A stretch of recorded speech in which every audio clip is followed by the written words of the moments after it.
Balitang AI. Ang una at nag-iisang AI News ng Pilipinas. Marami ang naniniwala na para maintindihan ang artificial intelligence, kailangan mo ng technical background. Pero hindi totoo iyon. Kahit sino, kahit ikaw, pwedeng matuto ng AI basics. Lalo na ngayon na ang Google mismo ay may libreng AI course para sa beginners. Noong una, nagduda ako. Baka masyadong puro teorya, baka masyadong abstract. Pero habang pinapakinggan ko, na-realize ko na mas naintindihan ko yung mga ginagamit kong tools tulad ng ChatGPT at Google Bard. Lalong malinaw sa akin kung paano gumagana ang AI, machine learning at large language model. So, ano nga ba talaga ang AI? Artificial intelligence ay isang buong larangan ng pag-aaral, kasing lawak ng physics. Sa ilalim nito may mga machine learning na parang thermodynamics sa physics. At sa ilalim ng machine learning, may deep learning na hinahati pa sa dalawang klase. Discriminative models at generative models. At dito pumapasok ang mga large language models o LLMs tulad ng ChatGPT at Bard na ginagamit na ng milyon-milyong tao ngayon. Machine learning in essence is about training a model gamit ang data para makagawa ng prediction sa mga bagay na hindi pa niya nakikita. Kung may sales data ka ng Nike, pwede mong gamitin yon para hulaan kung gaano kalakas ang bentahan ng bagong Adidas shoes. Dalawa ang karaniwang anyo nito. Supervised learning, kung saan labeled ang data, at unsupervised learning, kung saan hinahayaan ang model na maghahanap ng sariling pattern. Deep learning naman ay mas advanced. Gumagamit ito ng artificial neural networks inspired by the human brain.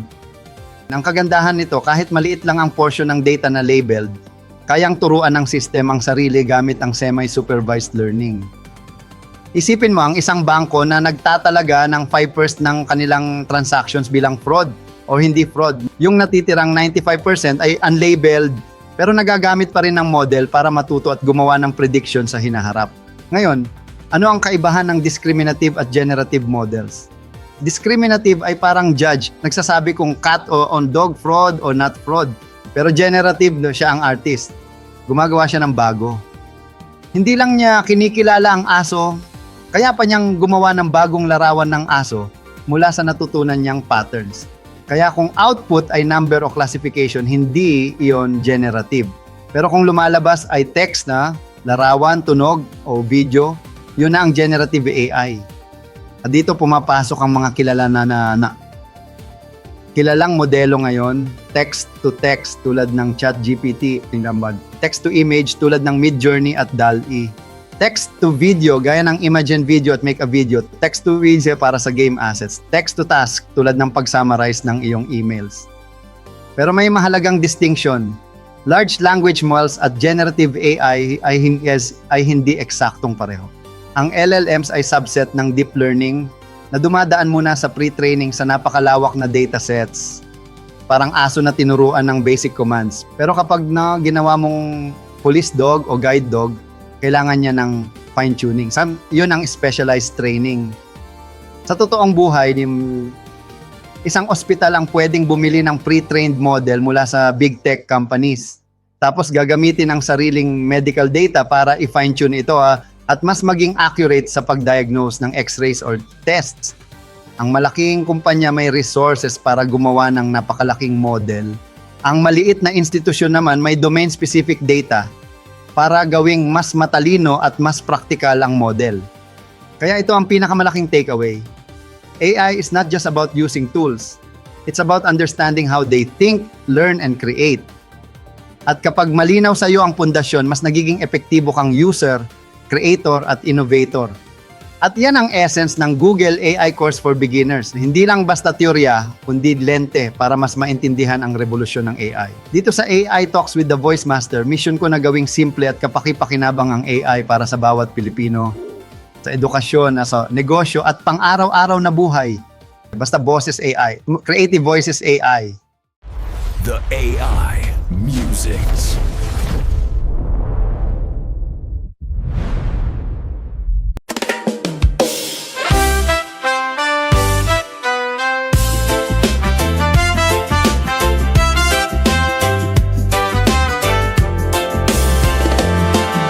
Baybayin ng sikihor, ako'y naglalakad, ngunit Huni ng alon, kasabay ng aking tinig at dasal. Sa ilalim ng buwan, apoy ng mga sulok, kwento ng isla, dumadaloy sa dugo ko.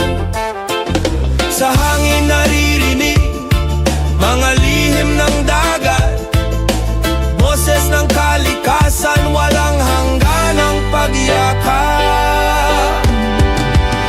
Ako ang tinig ng isla, boses na walang takot. Mula sa apoy ng gabi hanggang sa pagsikat ng araw. Isla del Fuego, ikaw ang aking tahanan.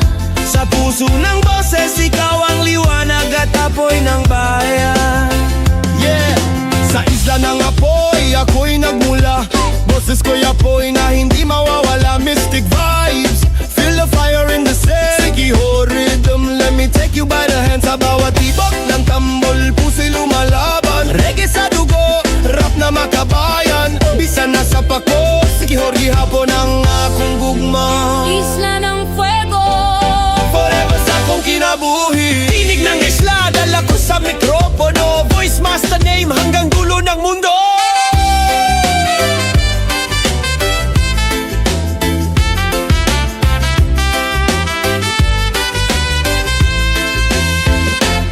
Sa baybayon sa Sikihor, ulan nagadanag. Mga bituon nagtanaw, naghatag kahaya. kinabuhi sa isla, puno sa gugma, boses sa hangin, magpadayon o walay katapusan. Ako Ang tinig ng isla, boses na walang takot. mula sa apoy ng gabi hanggang sa pagsikat ng araw. Isla del Fuego, ikaw ang aking tahanan. Sa puso ng boses, ikaw ang liwanag at apoy ng bayan. Kung sakaling mawala ko sa mundo, Dadalhin ng hangin ang boses kong ito. Sikihor, isla ng apoy at pag-asa. Habang buhay kang aawitin ng voice master ng bansa. Ako ang tinig ng isla, boses na walang takot. Mula sa apoy ng gabi hanggang sa pagsikat ng araw. Isla del Fuego, ikaw ang aking tahanan. Sa puso ng boses, ikaw ang liwanag at apoy ng bayan. Isla del Fuego, the fire lives in the voice, and the voice lives forever.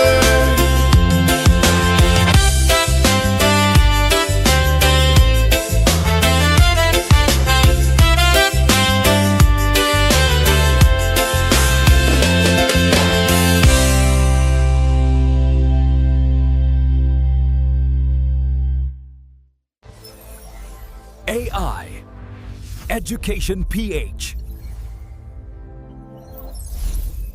Isang mainit at makabagong pagbati sa inyong lahat, mga guro, tagapagturo at tunay na bayani ng edukasyon. Ako po si Pocholo, the Voice Master de Leon Gonzales, at bilang inyong kasangga sa pagbabagong hatid ng makabagong teknolohiya, nais kong dalhin sa inyo ang isang mensahe ng pag-asa, oportunidad at panibagong yugto para sa edukasyon ng bawat Pilipino. Sa mabilis na pag-usbong ng Artificial Intelligence o AI, hindi na natin maikakaila na ang mundo ay mabilis na nagbabago. Hindi na sapat na alam lang natin kung paano gumamit ng computer o smartphone. Ang tanong na dapat nating sagutin ngayon ay, paano natin magagamit ang AI bilang katuwang at hindi bilang kapalit sa ating profesyon? Paano natin mas mapapalalim ang ating pagtuturo gamit ang mga makabagong teknolohiyang ito? At paano natin maihahanda ang ating mga mag-aaral para sa isang hinaharap na mas makabago, mas matalino at mas makatao? Narito ang AI Education PH o AI Edukasyon. Isang pambansang kilusan na ang layunin ay gawing AI literate ang bawat guro at mag-aaral sa Pilipinas pagsapit ng 2030. Hindi ito pangarap lang, kundi isang konkretong plano na unti-unti na nating isinusulong sa tulong ng mga institusyon, kagaya ng DepEd, Microsoft, at mga pribadong sektor na kapwa naniniwala na ang AI ay dapat mapakinabangan ng bawat Pilipino. Alam nating lahat na ang guro ang ilaw ng tahanan ng paaralan. Ngunit sa panibagong revolusyong ito ng teknolohiya, kayo rin ang magiging gabay at tagapagsulong ng makabagong kaalaman. Kayo ang susi sa tagumpay ng bagong henerasyon. Dahil hindi sapat na marunong lang gumamit ng teknolohiya, kailangang marunong tayong makipagtulungan dito. Gamitin ito sa tama at makabuluhan. At higit sa lahat, ituro ito sa paraang makatao, makabayan, at may malasakit. Ano nga ba ang mga oportunidad na naghihintay para sa inyo kapag sumali kayo sa AI edukasyon? Una, AI literacy training. Marami sa atin ang natatakot o nag-aalangan dahil hindi pamilyar ang AI. Ngunit dito sa AI edukasyon, bibigyan namin kayo ng malinaw, simple, at konkretong pagsasanay kung paano gumagana ang AI mula sa mga chatbot tulad ng ChatGPT, mga generative tools na kayang gumawa ng teksto, larawan o boses, hanggang sa mga application gaya ng 11 Labs na kayang lumikha ng natural na tunog ng tao. Hindi ito technical na lecture lamang. Ito ay hands-on, practical, at naaayon sa pang-araw-araw na gawain ng isang guro. Pangalawa, free lesson integration templates. Alam naming mahalaga ang oras ninyo, kaya't may mga handa ng aralin na pwede ninyong gamitin agad sa math, science, English, Filipino, araling panlipunan at iba pa. Hindi na ninyo kailangang magsimula sa simula. Isang click lang, may template na kayo para sa inyong klase. At higit pa, natutulungan kayong i-integrate ang AI sa bawat aralin upang mas maging interaktibo, makabuluhan at kaakit-akit sa mga mag-aaral. Pangatlo, AI tools for teachers. Gamit ang mga partner naming teknolohiya tulad ng Microsoft M365 Copilot, mapapabilis ninyo ang paggawa ng lesson plans, quizzes, presentations at learning modules. Ayon mismo sa pinakabagong datos mula sa DepEd at Microsoft, ang paggamit ng Copilot ay nakakatipid ng average na 9 na oras kada linggo sa mga administratibong gawain ng mga guro. Ibig sabihin, mas marami kayong oras para magplano ng mas makabuluhang leksyon, makapagbigay ng personalized na suporta sa inyong mga estudyante, at mas mapaigting ang inyong pagkalinga sa bawat batang Pilipino. Pang-apat, access to the AI education community. Ang pagkatuto ay hindi natatapos sa isang training o module lang. Dito sa ating komunidad, may peer mentoring, support at libreng webinars. May espasyo para magtanong, magbahagi ng mga best practices at mag-ambagan ng kaalaman. Sama-sama tayong matututo at uunlad. Walang may iwan, walang mapag-iiwanan. Panglima, AI voice training. Bilang voice master, naniniwala akong napakahalaga ng boses ng guro. Sa panahon ng AI, hindi natin kailangang matakot na mawala ang ating tinig. Sa halip, turuan natin ang AI na sundin at pakinggan ang ating tunay na boses. Dito, matututunan ninyo kung paano gumawa ng sariling AI voice na magagamit sa learning videos, IVRS o anumang multimedia tools. Sa ganitong paraan, kahit na recorded o digital ang leksyon, tunay pa ring boses ng guro ang maririnig ng mga mag-aaral. Ngunit higit pa sa mga benepisyo, mas mahalaga ang ating advocacy. Naninindigan ako sa 3 prinsipyo. Una, ang demokrasya ng teknolohiya. Dapat, kahit nasa malalayong probinsya, kahit walang mabilis na internet, may access sa kaalaman tungkol sa AI ang bawat Pilipino. Hindi dapat monopolyo ng iilang sektor ang kaalaman. Dapat bukas at abot kamay ito ng lahat. Pangalawa, makatao at makabayang AI. Ang AI ay dapat gamitin sa kabutihan, hindi para palitan ang guro, kundi para palakasin siya. Ang guro pa rin ang puso ng edukasyon. Ang AI ay katuwang lamang, isang makabagong kasangkapan na magpapadali, magpapabilis at magpapabisa ng pagtuturo at pagkatuto. Pangatlo, pagkilala sa tinig ng guro. Sa panahon ng AI, lalong dapat marinig ang tunay na boses ng mga edukador. Huwag nating hayaang ang AI ang magdikta ng lahat. Tayo pa rin ang gagabay, tayo pa rin ang magtuturo, tayo pa rin ang magpapasya kung ano ang makabubuti para sa ating mga mag-aaral. Ang AI ay natututo mula sa tao at tayo ang nagtuturo rito. Sa kasalukuyan, malalaking hakbang na ang ginagawa ng ating bansa. Noong Pebrero 2025, inilunsad ng DepEd at Microsoft ang AI Immersion Program. Dito, ipinakilala sa libu-libong guro ang potensyal ng AI sa pagpapabuti ng karanasan sa pagkatuto. Sa tulong ng Microsoft M365 Copilot, napatunayan nating mas napapadali ang mga gawain ng guro, mas natutukan ang lesson planning, mas nabawasan ang stress sa mga admin tasks, at mas nadagdagan ang oras para sa mga estudyante. Hindi naglaon, pinalawak pa ang partnership na ito. Noong Hulyo 2022, inilunsad ang mga AI-powered literacy tools tulad ng Reading Progress at Reading Coach sa mahigit 10 paaralan. Sa Bais City, halimbawa, ang oras ng pagsusuri sa pagbasa ng mga bata ay bumaba mula 2 araw tungo sa 2 oras. Isang napakalaking tipid sa oras na dati ay napupunta lang sa paper checking at assessment. Ngayon, mas natutukan na ng mga guro ang individual na pangangailangan ng mga mag-aaral at higit sa 1,000 ton estudyante ang mas napabuti ang kasanayan sa pagbasa. Mga guro, ka-EdTech, ito na ang panahon ng pagbabago. Sa AI edukasyon, hindi lang natin tinuturo ang teknolohiya. Tinuturo natin ang tamang paggamit, ang makataong pananaw, at ang mas malawak na pananagutan na kaakibat ng kaalaman. Hindi natin dapat katakutan ang AI. Sa halip, yakapin natin ito bilang kasangga sa mas makabago at makabuluhang edukasyon para sa bawat Pilipino. Isipin ninyo, sa tulong ng AI, maaaring mag-personalize ng leksyon para sa bawat estudyante. Kung dati, hirap tayong abutin at bigyan ng atensyon ang bawat bata sa loob ng malaking klase. Ngayon, kayang-kaya nating magbigay ng tailor-fit na aralin gamit ang AI-powered learning modules. Ang batang nahihirapan sa pagbasa, maaaring bigyan ng dagdag na reading exercises. Ang batang mabilis matuto, pwedeng i-challenge ng advanced lessons. Sa ganitong paraan, mas natutugunan natin ang iba't ibang antas ng pagkatuto. Hindi lang iyan. Ang AI ay malaking tulong din sa research at professional development ng mga guro. Maaari kayong magpatulong sa AI tools para gumawa ng research proposals, maghanap ng mga bagong teaching strategies, at mag-update ng inyong kaalaman sa pinakabagong trends sa edukasyon. Sa AI edukasyon, may libreng webinars at online resources na magagamit ninyo kahit saan, kailanman. Isa pang napakagandang oportunidad. Ang AI ay nagbubukas ng pinto para sa mas makabagong partnerships at collaborations. Sa ngayon, patuloy ang ugnayan ng DepEd, Microsoft at iba pang institusyon upang palakasin ang AI integration sa mga pampubliko at pribadong paaralan. Lalo pang pinalalawak ang access sa mga AI-powered learning tools. Ang mga mag-aaral sa liblib na lugar, sa tulong ng AI at internet, ay maaaring matutong tulad ng mga bata sa syudad.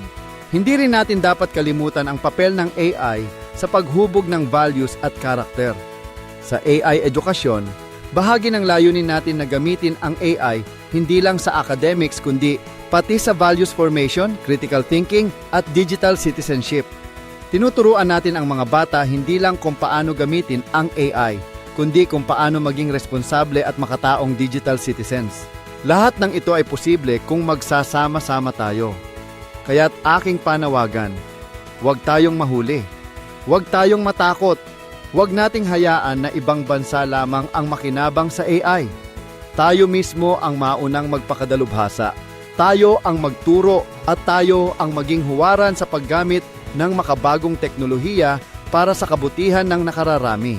Ang paglahok ninyo sa AI edukasyon ay hindi lang para sa sarili ninyo, kundi para sa inyong mga estudyante, para sa inyong mga pamilya, at para sa kinabukasan ng ating bayan. Maging certified AI educator, isang guro na hindi lang magaling magturo, kundi marunong ding gumamit ng AI sa makatao, makabayan, at makabago na paraan. Bilang Voice Master, ipinapangako kong hindi namin kayo iiwan. Patuloy kaming gagawa ng mga makabagong training, resources, at support para sa inyo. Tutulungan namin kayong palakasin ang inyong boses, literal at metaphorical, sa panahon ng AI. Dahil sa dulo ng lahat ng ito, ang tunay na lakas ng edukasyon ay nasa kamay, isip, at puso ng guro. Kaya't mga kapwa ko tagapagtaguyod ng edukasyon, ngayon na ang tamang panahon para sumabay sa daluyong ng pagbabago. Yakapin natin ang AI bilang katuwang, hindi bilang kalaban. Gamitin natin ang AI hindi lang para padaliin ang trabaho, kundi para palalimin ang epekto ng ating pagtuturo. Ipagpatuloy natin ang ating misyon, ang hubugin ang kabataan, ang magbigay liwanag sa bawat tahanan, at ang maging ilaw ng bayan sa gitna ng makabagong panahon. Sumali na sa AI edukasyon. Maging bahagi ng kasaysayan ng makabagong edukasyon sa Pilipinas. Sama-sama nating gawing AI literate ang bawat Pilipino. Sama-sama nating buuin ang isang mas matalino, mas makatao, at mas maunlad na kinabukasan. Mabuhay ang bawat guro, mabuhay ang edukasyon, mabuhay ang makabagong Pilipino. Ang lakas mo ayoko sa fake gurus pero ayan kakasalo mo sila sa spotlight, pa-humble pero pa-booking din. You hate AI but you love the stage Kaya beside nga, us. So which one is it? Usapin AI kahit kaninong tao, mga tao fake. Ang AI hindi, tulad mo. FOBO na eh. Fear of being obsolete. Takot na akong mawala sa limelight, kaya nakikisawsaw na lang.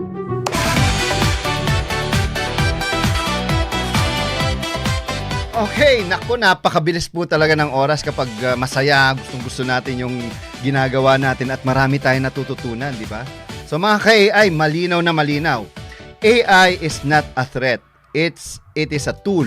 Remember that. At ang tunay na tanong ay, kung mawawala ba ang trabaho mo? Kundi, kung hindi ka handa, syempre, sigurado, yung gumagamit ng AI, ang makakakuha ng trabaho mo. Sila yung mga taong mas lalago at mas aasenso. Okay? Kaya nga, andito ako para tulungan kayo i-share kung ano yung mga opportunity natin na pwede pang magamit using AI. Alright? So, once again, magpapaalam na po ako. Ang bilis talaga ng oras. Ang oras na ba? Ay, nako. Hanggang sa susunod na linggo, mga ka-AI. Pero, may hamon muna ako sa inyo ngayong linggo. Subukan mong gumamit ng isang AI tool, no?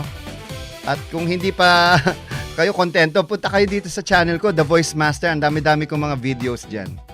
Alright? Ang hamon ko ngayong linggo, subukan mong gumamit ng isang tool. Gawin mo ito sa negosyo mo, sa pag-aaral, o kahit sa isang simpleng gawaing bagay.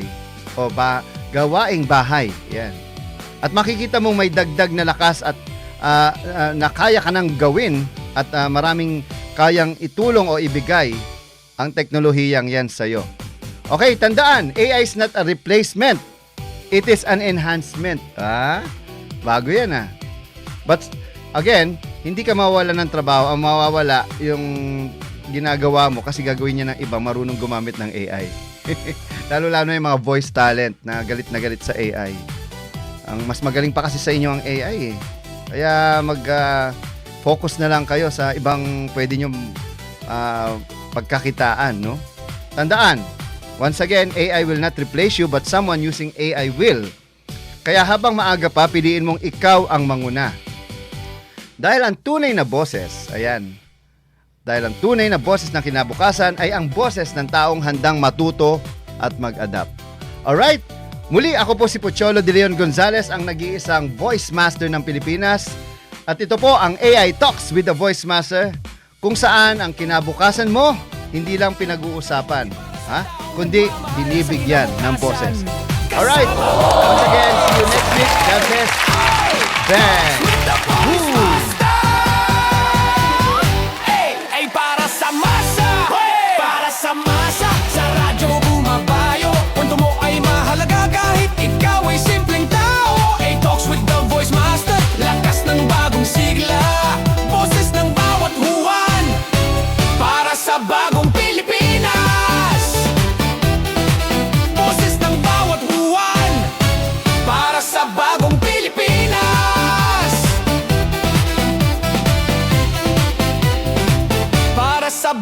Pilipinas.